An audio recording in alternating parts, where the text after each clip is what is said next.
Hello everybody, welcome to Deluxe Collectibles, and today we're going to be doing my reaction and review for LEGO Ninjago Seabound Episode 8, The Tale of Benthomaar. If you would like to check out my reaction to this episode, you can be sure to go down below to the top of the description of the video where you will find a link leading you over to Google Photos, where you'll be able to find my full uncut reaction to the episode. And then once you're done watching that, you can feel free to come back over here to this YouTube video where I'll be going into my full in-depth spoiler thoughts on the episode. So without further ado, let's get straight into that. And I'm trying another new format to kind of doing these reviews because honestly it can be a real pain to take screenshots from these episodes. It really just delays the process, and now with them airing 2 episodes per day to finish up Seabound, I really need to get through these at a more steady pace. So I'm doing this in a new format. Let me know what your thoughts are on it. It would be highly appreciated for any feedback. So let's get straight into it here and start right now. So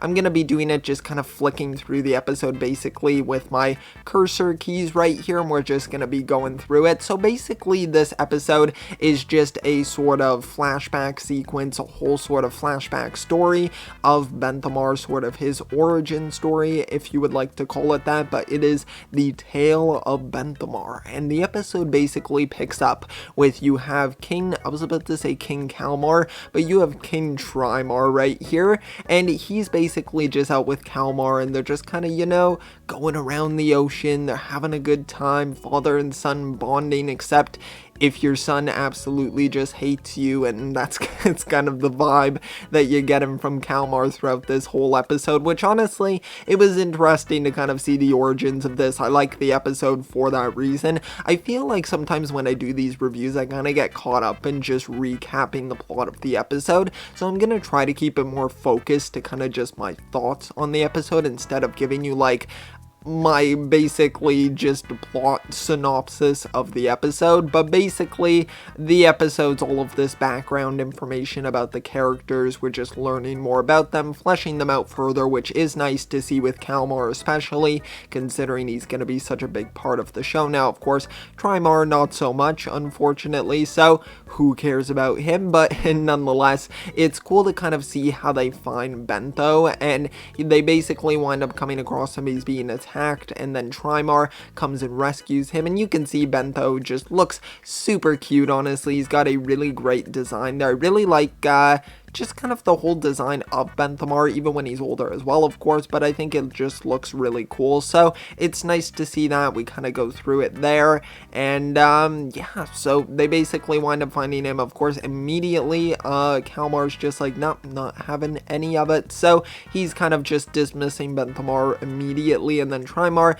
you know, being a kind king, is like, look at, even just as I'm going through this, I could just see Benthomar's face, and he's just like, yes, you are my father now. So I think that's pretty funny. He looks pretty happy, so it's quite a heartwarming moment. Of course, knowing what happens to Trimar makes it a little bit less heartwarming, I suppose, but it's still nice to see this moment between the two of them. I mean, look at him even there. He looks even very happy. So he's like, finally, I found myself a son who will not absolutely hate me. So I thought that was just a nice moment right there. And then we see Benthomaar grows a little bit older there. It seems like he's using Kai's hairpiece here as well, which is really interesting. So I was kind of just expecting him to use the hairpiece that he uses like in present day, but it's kind of cool that they do that, because then we can kind of see when he's a kid, then we can see when he's, I guess you could call it like, I don't even know what to call it, like a teenager, I suppose, but it feels like he's still a teenager, so I don't know, like 10 years old, something around there. I don't